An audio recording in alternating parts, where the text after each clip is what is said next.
क्या कर रही हो? टीवी देख रही हूँ। वो तो मुझे भी दिख रहा है, पहले फोन पर लगी हुई थी, अब टीवी देखने बैठ गई। याद है कि नहीं एग्जाम शुरू होने वाले हैं? अभी तो पढ़ाई कर रही थी मम्मी, थोड़ा टीवी देखने दो ना। टीवी और फोन कहीं भागे नहीं जा रहे, लेकिन एग्जाम आएंगे और चले जाएंगे। टीवी बंद करो और पढ़ाई करो।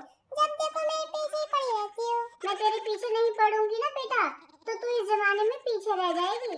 अच्छा, आपकी तरह? क्या मतलब है तुम्हारा? नहीं कुछ नहीं मम्मी, मैं तो ऐसे ही बोल रही थी।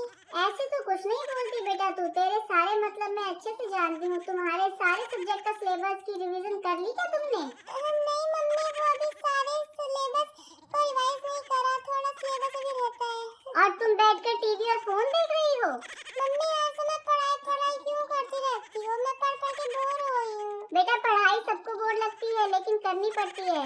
क्यों मम्मी? मेरा बस चले तो मैं कभी पढ़ाई ना करूँ। अच्छा, पढ़ाई नहीं करोगी तो क्या करोगी? अरे मम्मी, आजकल पढ़ने लिखने से कुछ नहीं होता। हमारे जितने भी नेता लोग हैं ना, वो ज्यादातर कम पढ़े लिखे हैं। और मम्मी, क्या आपको पता है कई फिल्म और टीवी एक्टर्स है ना जो बहुत कम पढ़े लिखे हैं। अच्छा, तो तुम इसलिए पढ़ाई छोड़कर टीवी और फोन देख रही हो? तुम अपनी बात करो, तुम नेता बनोगी या एक्ट्रेस? ये मैं अभी से कैसे बता सकती हूँ? हाँ, जब तक तुम ये पता नहीं कर लेती कि तुम बड़े होकर क्या बनोगी, तब तक पढ़ाई करो और एग्जाम की तैयारी करो। ठीक है मम्मी। अच्छा मम्मी, एक बात बताओ, क्या मैं बड़े होकर एक्ट्रेस बन सकती हूँ? एक्ट्रेस और तुम पहले ये बताओ कि तुम पिछली बार कब नहाई थी, तुम्हें ये भी याद है? अरे मम्मी, इतनी ठंड है, अगर एक दो दिन मैंने नहीं नहाया तो इसमें कौन सी बड़ी बात हो गई? पापा भी तो बिना नहाए कभी ऑफिस चले जाते हैं। तुम अपनी बात करो, एक्ट्रेस तुम्हें बनना है, तुम्हारे पापा को नहीं। नहाना ना धोना। मम्मी मैं एक्ट्रेस बन सकती हूँ क्या? अरे मम्मी, पढ़ने लिखने से क्या ही होता है जो हर समय पढ़ो पढ़ो करती रहती हो? ये पूछो कि पढ़ने लिखने से क्या नहीं होता। याद है अम्बेडकर जी की वो बात, शिक्षा शेरनी का वो दूध है, जो पिएगा वो दहाड़ेगा। मम्मी एक बात बताओ कि आपने पढ़ाई क्यों नहीं करी? क्या मतलब है तुम्हारा कि मैं अनपढ़ हूँ? मैंने बीए किया है। लेकिन मम्मी, आपने और पढ़ाई क्यों नहीं की?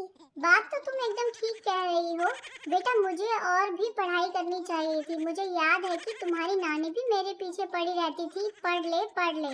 अच्छा मम्मी, इसलिए आप अपनी मम्मी की नकल करती रहती हो और मुझे पढ़ने के लिए बोलती रहती हो। अरे बुद्धू, मैं इसलिए नहीं कहती पढ़ने के लिए कि मैं तुझे एक कामयाब लड़की बनते हुए देखना चाहती हूँ। मैं चाहती हूँ कि जो मैं नहीं कर पाई वो तू करे, हमारा भी नाम रोशन करे। मम्मी अपने सपने आप खुद ही पूरे करो, मुझे फोर्स मत करो, मैं तो अपने सपने खुद ही पूरे करूंगी। अच्छा, तो तेरे क्या सपने हैं जो तू पूरे करना चाहती है? वो मैंने अभी सोचा नहीं मम्मी। फोन और टीवी और हाँ, ये बोरिंग पढ़ाई से छुट्टी मिले तभी तो अपने सपने देखूंगी ना मम्मी। बताओ, मैडम के पास सपने देखने का टाइम नहीं और सपने पूरे करने की बात कर रही है। बस एग्जाम खत्म होने दो मम्मी, फिर देखूंगी बड़े बड़े सपने। बेटा मुझे तो तेरे और मेरे अपने दोनों के ही सपने पूरे होते नजर नहीं आ रहे। मम्मी भूख लग रही है, कुछ खाने को दे दो। बोल बोल कर तुझ पर सारी एनर्जी मेरी खत्म हो गई और भूख तुझे लग रही है। मम्मी जल्दी से मुझे कुछ खाने को दे दो, बहुत भूख लगी है। अभी मैंने खाना नहीं बनाया, थोड़ा इंतजार करो। तब तक तो मम्मी मेरी भूख से जान निकल जाएगी। मम्मी मुझे पैसे दे दो, मैं दुकान से कुरकुरे ले आती हूँ, तब तक आप खाना बना लेना। इतना फोन और टीवी देखती है, तुझे ये भी नहीं पता क्या कुरकुरे सेहत के लिए कितने खतरनाक होते हैं? अरे मम्मी साफ साफ बोलो ना, पैसे देना नहीं चाहती। हाँ, नहीं देना चाहती पैसे? क्या पेट पर लगते हैं पैसे? जाओ पढ़ाई करो।